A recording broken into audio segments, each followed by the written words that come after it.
Son las 10 de la noche y es la hora de opinar. Hoy con Blanca Heredia, Sabino Bastidas y Luis de la Calle vamos a examinar cuáles son las fortalezas y debilidades de la coalición gobernante, pero también de la alianza opositora. Después va a estar con nosotros Marco Fernández, con él vamos a platicar del regreso a clases presenciales y la falta de liderazgo de las autoridades educativas federales para dar confianza sobre este proceso. Y para finalizar tendremos a Jorge Gaviño, él fue director del Metro, con él vamos a analizar la situación del accidente en la línea 12 ocurrido el pasado 3 de mayo. Así que quédese aquí en Foro TV que ya comenzó la hora de opinar.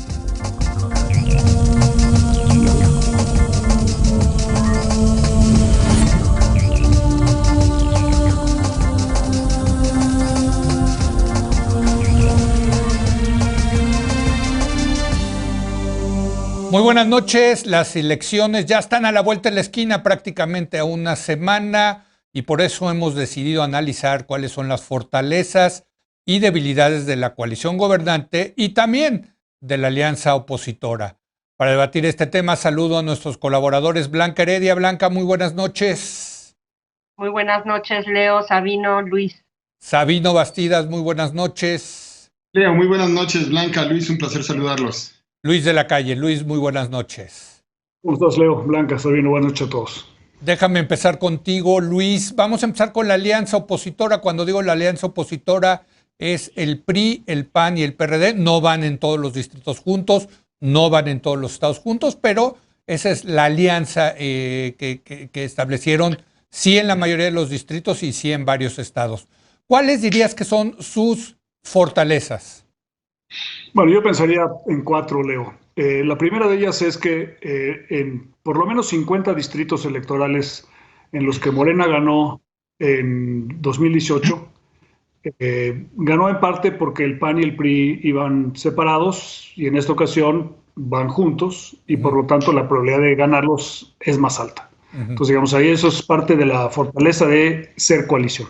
Sí. En segundo lugar, tienen cierta fortaleza porque el número de indecisos sigue siendo relativamente alto y uno podría pensar que a estas alturas del partido la gente que se va a pronunciar por la coalición gobernante no se pronuncia como indecisa y ya tiene su voto, digamos, comprometido y por lo tanto hay un espacio ahí de crecimiento de la coalición opositora. En tercer lugar, yo mencionaría el hecho de que la naturaleza local de las elecciones le da una variabilidad a la coalición opositora, que es una posible fortaleza. Y la última, cuarta fortaleza es precisamente que hay un grupo de gente que va a votar por que el presidente de la República no tenga, digamos, el control de la Cámara de Diputados y eso fortalece al voto opositor. Esas 4 serían, creo, las fortalezas. Muy bien, paso con Blanca. Blanca, yo decía que después de las elecciones, pues tanto el PRI, PAN y el PRD quedaron como en terapia intensiva, ¿no? A punto de morirse. Y ahora parece que sí están moviendo la patita. ¿Qué dirías tú? ¿Cuáles son las fortalezas de esta alianza? Bueno, primero que nada, creo que el hecho de ser una coalición abiertamente, no es que no hubiesen cooperado en el pasado, pero lo hicieron mucho en el Pacto por México, por ejemplo, y de manera no formal, pero realmente el PAN y el PRI pues gobernaron en muchos sentidos, pero no se había producido esta alianza electoral, sobre todo entre el PRI y el PAN, de manera abierta. Y esto creo que efectivamente, como bien dice Luis, pues les permite reducir el costo de dispersar el voto en contra de Andrés Manuel López Obrador. En segundo lugar, creo que cuentan con una ventaja que cuenta cualquier oposición en intermedias, que es el voto de castigo normalmente a los gobiernos en funciones, que observamos pues en México desde el 97 para acá prácticamente siempre y en general en el mundo. Así lo vemos, las intermedias suelen, digamos, darle una cierta ventaja a las oposiciones. En tercer lugar, en este caso se ve acentuado eso porque sí han venido subiendo los negativos, digamos, del presidente Andrés Manuel López Obrador, en torno al cual se concentra buena parte del voto morenista. ¿sí? Entonces esto les permitirá captar ese caudal de descontento de gente que de por sí no había votado por Andrés Manuel, pero mucho quizá del que sí, habiendo votado por Andrés Manuel, se sintió desilusionado ya por su gestión. Creo que efectivamente, también como decía Luis, el hecho de que vayan 3 partidos pues les abre más el menú de opciones a nivel local para poder seleccionar aquellos candidatos que puedan tener mayor arrastre a nivel local, que no siempre, digamos, el PAN los tiene para todos los distritos que necesita contender, el PRI y el PRD. Entonces creo que esas serían, desde mi punto de vista, las principales fortalezas de la oposición de cara a la elección intermedia. Muy bien, Sabino, ¿cuáles son las fortalezas de esta coalición, Alianza Va por México, PAN, PRI, PRD?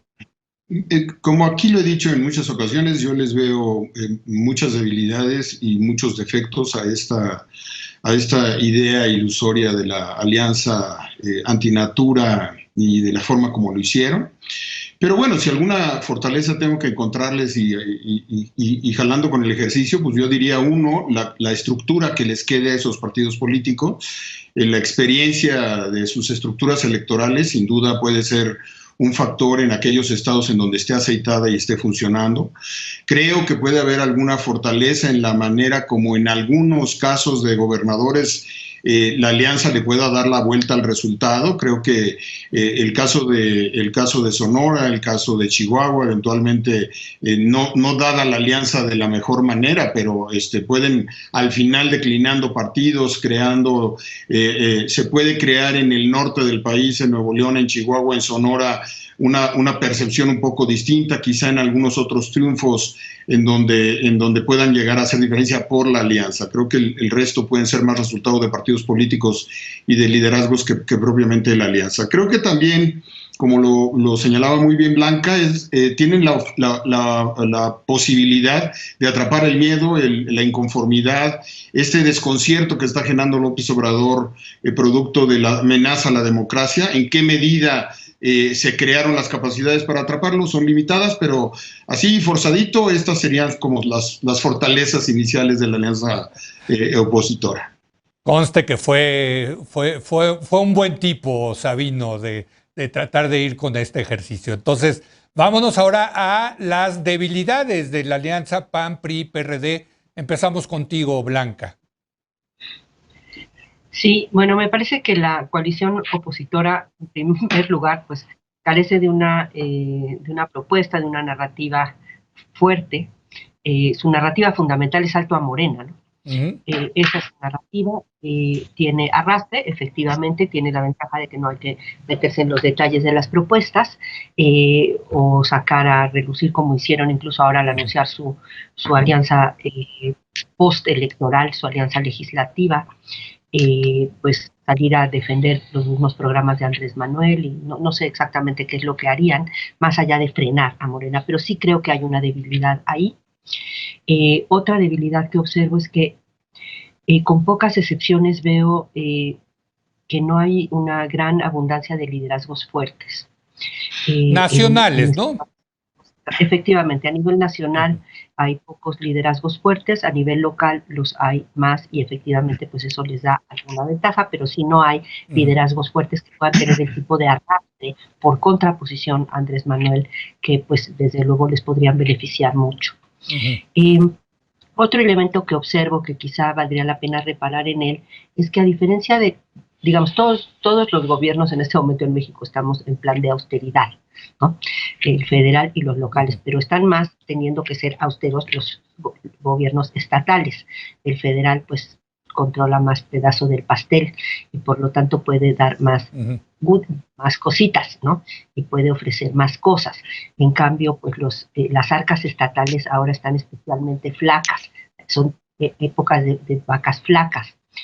Y pues no es tan fácil tampoco como en el pasado desviar recursos, ya no hay aquellos problemas, ¿no? Del área en el que trabaja mucho tiempo, los grandes programas federales en educación, que será mucho dinero, pues ya no se pueden desviar tan fácilmente para fines electorales en el caso de que sea un gobierno opositor el que controle la gubernatura. Entonces creo que eso también puede ser una debilidad.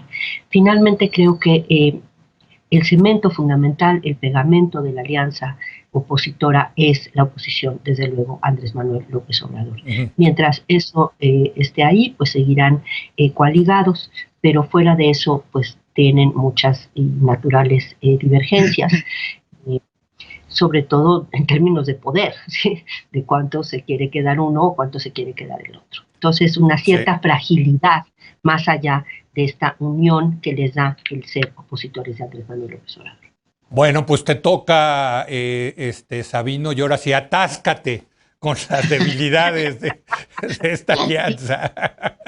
Yo creo que el problema estructural es lo que no tenemos una oposición en México que haya hecho su trabajo. Aquí lo hemos dicho mucho.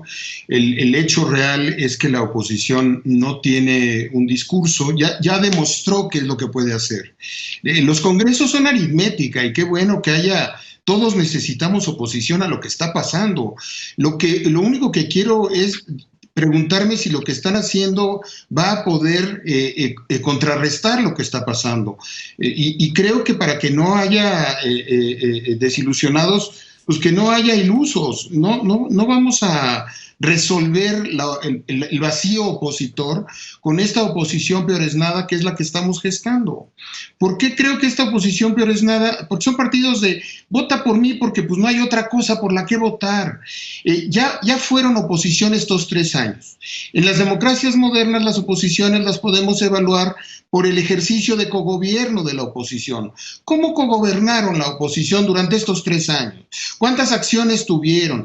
¿Cuántas votaciones tuvieron con Andrés Manuel López Obrador? ¿Lo acompañaron en su presupuesto? ¿Lo acompañaron en sus nombramientos? ¿Lo acompañaron en sus embajadores? ¿Lo acompañaron en muchas reformas constitucionales? ¿Lo acompañaron en el vacío de ir construyendo la oposición? La oposición tenía votos suficientes en el Senado de la República. ¿Por qué no regresamos a ver cada uno de los episodios, cada uno de los votos, la renuncia de senadoras dejando como suplente, aumentando en el número de senadores de Monreal? O sea, la experiencia opositora de estos 3 partidos demuestra que efectivamente pueden atrapar la inconformidad que está generando López Obrador, pero no están generando un proyecto, no están generando esperanza, no tendrán la legitimidad para enfrentarse a López Obrador. Esto no va a dar resultado, eso es todo. Me parece de una pobreza intelectual la manera como lo hicieron, la falta de discursos, los cuadros que llevan a presentar. Esto requería una estatura política que no tuvieron los 3 partidos de la coalición opositora. Luis, las debilidades de la alianza opositora PRI-PAN-PRD. Bueno, creo que la primera, Leo, es efectivamente la que menciona Sabino de alguna manera, el deslave ideológico de los partidos políticos. O sea, al coaligarse pierden su identidad y su sentido de pertenencia en términos de qué proyecto de nación propone. Yo me he pronunciado ya en muchas ocasiones sobre la conveniencia de que las coaliciones o no existieran y mejor hubiera segunda vuelta, o las coaliciones fueran resultado de después de las primarias de los partidos para que haya identidad partidista, porque la vida partidista es importante. Entonces esa es la primera, el deslave. La segunda es la falta de cuadros. Creo que PAN, el principal problema del PAN es que nunca ha sabido tener gente, liderazgos capaces en el ámbito nacional, pero también en el ámbito local, aunque hay algunas excepciones. Y la falta de cuadros se refleja porque no se pueden crear liderazgos que atraigan al ciudadano y el ciudadano se vea reflejado en ellos. En último lugar, creo que el hecho de tener una campaña que es puramente negativa, o sea, voten en contra del observador y por lo tanto voten contra mí, no es suficiente para tener un triunfo arrollador y en cambio sí beneficia a Movimiento Ciudadano, que se presenta como la alternativa al voto antisistémico y quizá represente a la gente que no quiere regresar a votar por el PRI o por el PAN. Sí, de acuerdo. Bueno, pues ahora vámonos a la otra coalición, la alianza de Morena, el Partido del Trabajo y el Partido Verde Ecologista de México, que es vamos a llamarla la coalición gobernante, porque es la que apoya al presidente Andrés Manuel López Obrador.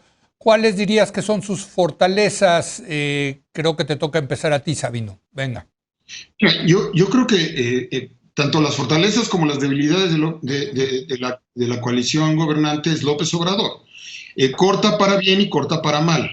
Como fortaleza, evidentemente, pues está todo el movimiento de López Obrador detrás, que yo creo que no va a alcanzar los mismos números de votación los diputados en este proceso, pero que algo arrastrará todavía y que para la magnitud de la gestión era para que fuera totalmente distinta de lo que está pasando. Para la magnitud de la pandemia, aquí lo hemos platicado, para los hechos, los errores administrativos.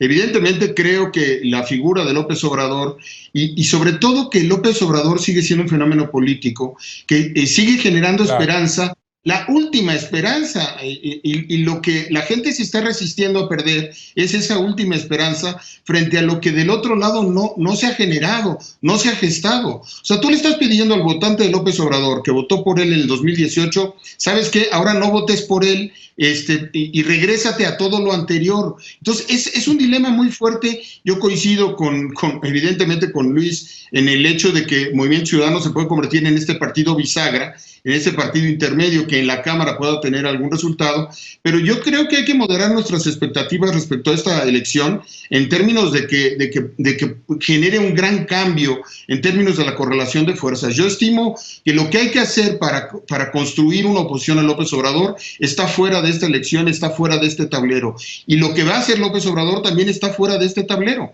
y creo que ese es el dilema fuerte, difícil, que puede generar abstencionismo en la elección además.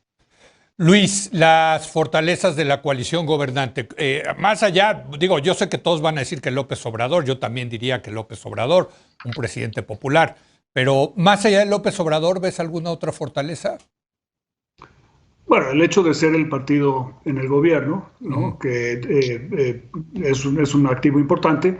El hecho de que el presidente López Obrador, para muchos mexicanos, representa una importante esperanza de cambio, de mejora, y que un porcentaje importante de la población piensa que el presidente habla en su representación.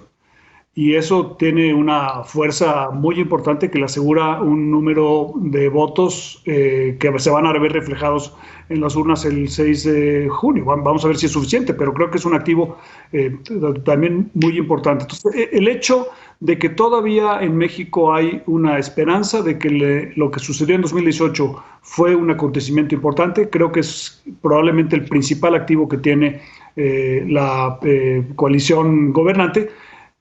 Añadido, por supuesto, de las debilidades de la coalición opositora de la que hablamos hace rato, que tienen un discurso, digamos, negativo. Las elecciones grandes se ganan con mensajes positivos y no solamente con mensajes negativos. Blanca, fortalezas de la coalición que apoya al presidente López Obrador, ¿qué dirías? Bueno, sin duda está apuntalada por, ya se dijo aquí, por ya sabes quién. Por ya sabes quién. Quisiera decir algo con respecto a esto.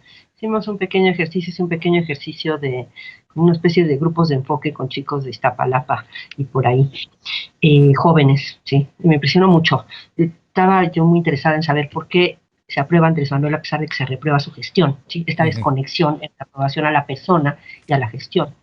Y me impresionó mucho y les comparto que el principal resultado no es representativo de nada, me parece sugerente. ¿Sí? Me parece que digamos, lo que descubrimos es que lo apoyan porque creen en sus buenas intenciones.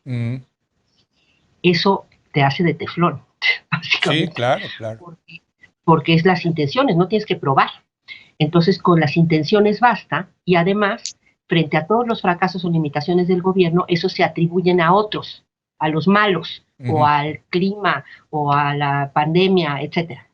¿Me explico? Entonces, lo bueno, desde luego, al presidente, en general la aprobación es más hacia la intención, una especie de fe en sus buenas intenciones.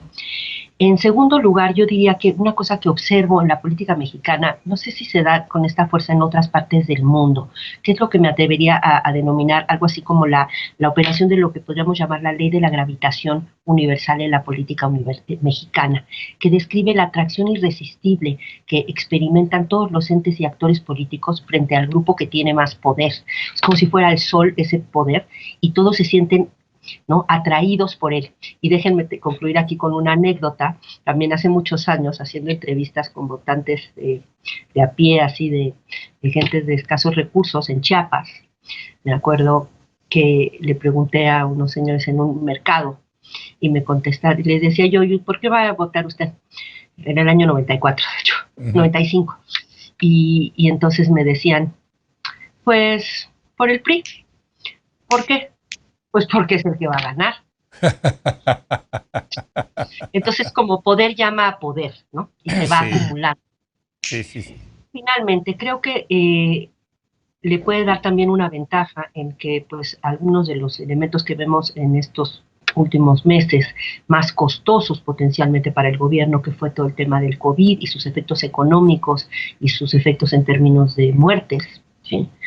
Pues ahorita parece que está cambiando de signo, hay un ligero repunte en la aprobación en el manejo de la pandemia y en general la disminución del miedo al COVID y la centralidad del tema COVID en la percepción de los votantes o de los ciudadanos. Y eso me parece que opera a favor.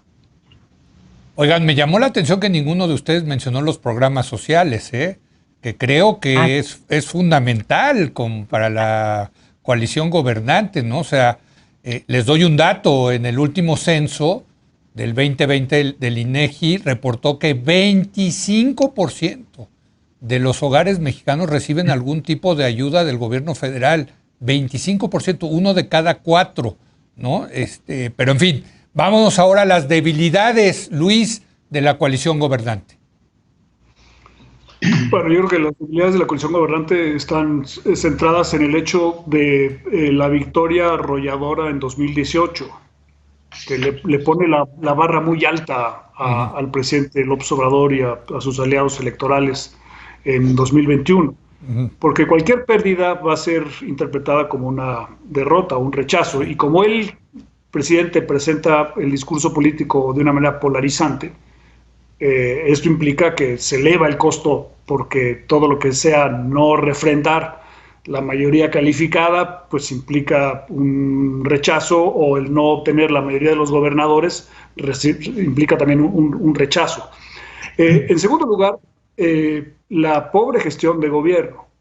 O sea, los mexicanos ahora ya conocen durante 3 años la calidad del gobierno del presidente López Obrador y las deficiencias que tiene, y eso a algunas personas las lleva probablemente a estar un tanto decepcionadas porque las políticas que implementó eran distintas a las que ellos esperaban, o porque la implementación ha sido relativamente defectuosa, y se puede documentar que ese ha sido el caso en muchos rubros. Y también creo que yo creo que lo mencionabas ahí hace rato, hay un temor de que es necesario tener un voto negativo contra la coalición del presidente por una razón de defender las instituciones y defender el futuro del país. Y finalmente el argumento que hacen varios de que el clima, el barómetro ha cambiado, en el sentido que ya no existe la ilusión de 2018, y que ahora estamos lidiando con una economía difícil por COVID y el COVID, y una realidad distinta que apela a que a lo mejor se requiere una descentralización del poder y no una centralización del poder. Blanca, las debilidades de la coalición gobernante. Sí, las debilidades. Bueno, primero lo que yo mencionaba como la reversa de lo que mencionaba como una fortaleza de la coalición opositora, y es el voto de castigo, que es esperable en intermedias y que, como bien han señalado ya mis colegas y muchos otros, el voto de castigo específicamente para el gobierno de Manuel López Obrador en áreas críticas de su gestión, en las que pues ha tenido diferentes limitaciones y deficiencias, concretamente el manejo de la pandemia, tanto en lo sanitario como en lo económico, y bueno, muchos otros elementos. Creo que otro elemento que puede jugarle en contra a Morena es la falta de una estructura partidaria consolidada a nivel nacional. Ya lo hemos también mencionado aquí, es una estructura fuertemente personalista, muy de que se prende y se apaga, no está plenamente consolidada y sobre todo no está consolidada en el conjunto del territorio nacional. En tercer lugar, diría que hay previsiblemente va a haber el voto de castigo en contra de Andrés Manuel va a venir sobre todo del norte, y tanto en términos de mayor participación, pero a favor de la oposición, como, digamos, incluso aquellos que votaron por Andrés Manuel en el 18, que ahora lo hagan por la oposición. Entonces, su debilidad en el norte, digamos, la falta de una estructura partidaria consolidada a nivel nacional y el voto de castigo. Muy bien, pues te toca cerrar con las debilidades de la coalición gobernante.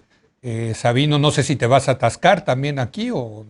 No, creo que lo más grave de la coalición gobernante es el miedo que ha generado a que se pierda la democracia, el miedo que genera la desinstitucionalización del país, el temor que genera que vulnere a la Suprema Corte de Justicia de la Nación, que el secretario de Marina juzgue a los jueces, que él pase por encima de las instituciones, que cuestione ciudadanos. Creo que ese temor a que el movimiento de López Obrador termine en una deriva autoritaria es el mayor pasivo de esta elección. Si el presidente hubiera hecho bien las cosas, estaría en una condición totalmente distinta. Me parece que es también una debilidad muy importante y muy fuerte el hecho de que tampoco ellos hicieron la tarea en términos de partidos políticos. Morena fue un fracaso durante 3 años en términos de estructura, no tiene a los profesionales, presentó malos candidatos, en Guerrero tuvo escándalos, han solapado a sus candidatos sin importar la crítica y la opinión ciudadana, no hicieron una estructura de partido, y el vacío en el que está. O sea, el vacío es que solamente tienen a López Obrador, que el movimiento no institucionaliza ideas, no institucionaliza propuestas, tiene muy desencantados a sectores muy importantes, y eso se percibe en algunas mañaneras con el presidente, tratando de poner una especie de buena cara, pero se trasluce la preocupación a lo que él sabe que no se está dando y a las no correcciones que está teniendo. Creo que la mayor debilidad es que el proyecto de la izquierda mexicana está fracasando frente a los comentarios de la semana pasada del ingeniero Cárdenas, los comentarios de Porfirio Muñoz Ledo, el sentir en corto que te hacen miembros de su equipo, personas que están trabajando con él, y el desastre político y administrativo que está generando en todas las áreas. El hecho de haber tenido una oportunidad tan grande para haber logrado un cambio y no haber perseguido eficazmente a la corrupción, el hecho de no haber emprendido efectivamente cambios de izquierda moderna y no haberse planteado el proyecto de esperanza y alternativo de nación que efectivamente se propuso y no se ha consolidado. Pues miren, yo agregaría una debilidad de la coalición gobernante, que todos los partidos son horribles, pero hay uno más horrible que todos, y se llama el Partido Verde Ecologista de México, y tener que ir en alianza con esos muchachos del Verde, vaya que es una debilidad.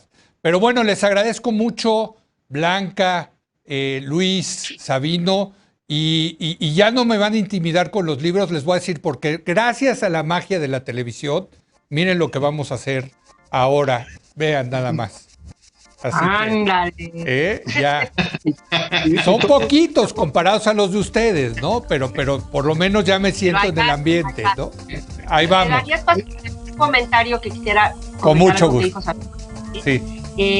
Mira, más allá de que daría para una discusión que tanto estamos en una deriva autoritaria, que yo tengo mis dudas, más allá de eso, no estoy de acuerdo con Sabino en que ese sea el principal motivo por el cual los mexicanos en todo caso van a votar por Andrés Manuel, pero creo que da para una reflexión. Da para una reflexión, desde luego. Muchas gracias, Blanca, Luis, Sabino, a leer, por favor, muchachos. Gracias. Muy buenas noches. Buenas noches, gracias. Bueno, ya desaparecieron los libros, como usted puede ver. Vamos a hacer una breve pausa, regresa Marco Fernández, vamos a hablar del regreso a clases presenciales en el país.